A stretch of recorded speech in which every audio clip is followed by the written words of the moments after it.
Greetings from Lip Slur World Headquarters in Cincinnati, Ohio. My name is Scott Belck, and I'd like to talk to you about a technique for range development that I've found to be very helpful. And it's a fairly simple idea. The concept itself is rather easy to grasp, but it can take some time to master. In any case, the concept is that of slots or clicking. In a nutshell, it's taking a slur from one partial to the next, generally at the top of the staff or above, and moving back and forth in a way that gets each partial to click. When you do it correctly, you're going to hear a popping, sort of almost semi-articulated sound at the beginning of the note, and it will help you kind of center everything. And so we're kind of doing the opposite of a musical or smooth slur, and we are trying to make the kind of transition between notes to be fairly mechanical. It's going to have again that click, and that's referring to the beginning of the actual note. When it's demonstrated and when you play it, you'll know you're doing it correctly when you get the note to slot or to click. And the important part when doing this exercise is to maintain metric control. In other words, to be able to do it in time. As you do it, another thing that's also necessary to keep in mind is that these are not necessarily power exercises. We're going to divorce range from power, and we're going to operate through the beginning and the end of these exercises with sort of a fair degree of control, but without trying to really hammer anything. The idea is to build an efficient way of getting between notes, and when they really get centered and they start to pop, the slots get easier and easier to do.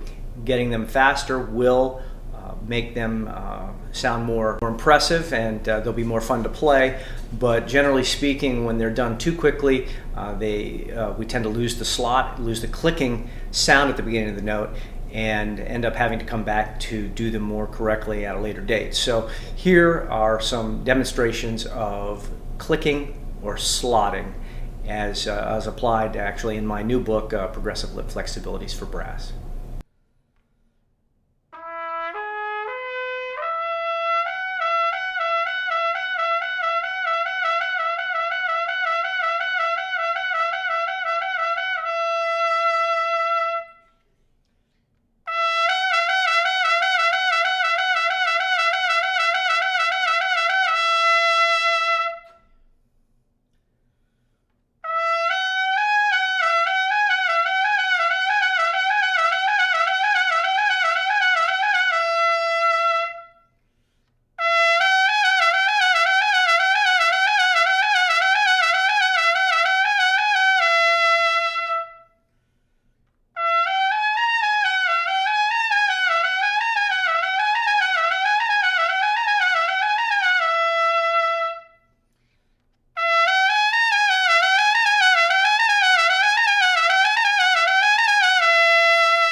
So the slotting and clicking exercises have an effect of getting us up into the upper register and hanging out up there for a longer period of time, hopefully with as little damage as possible to ourselves.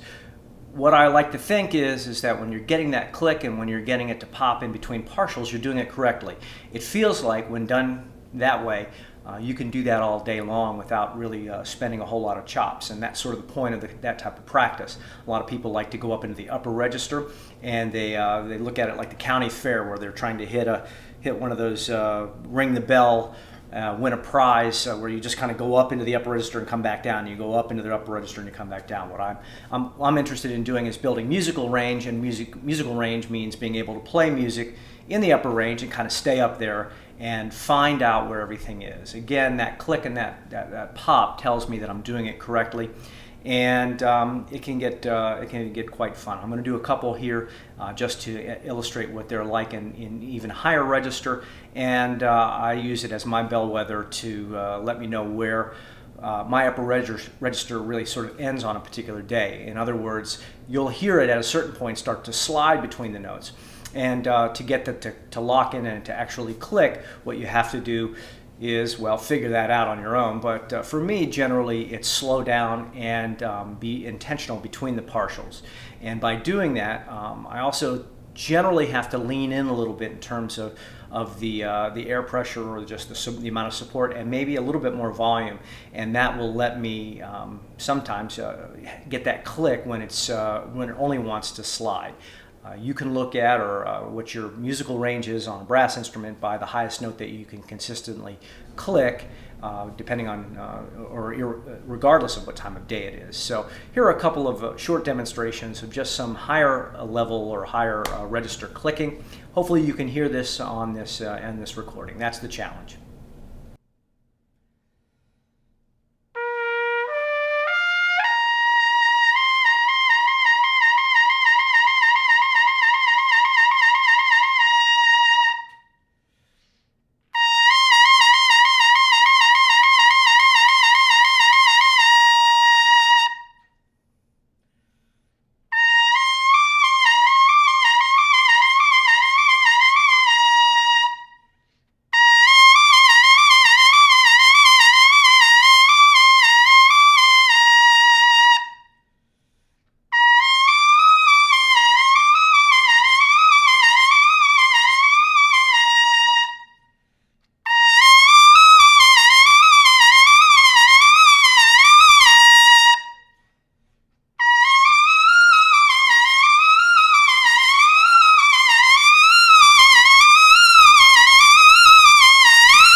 So I think you could probably hear by the end of that last demonstration that by the time I got up into the F and the G, the clicking wasn't really happening. It was really starting to slide around a lot.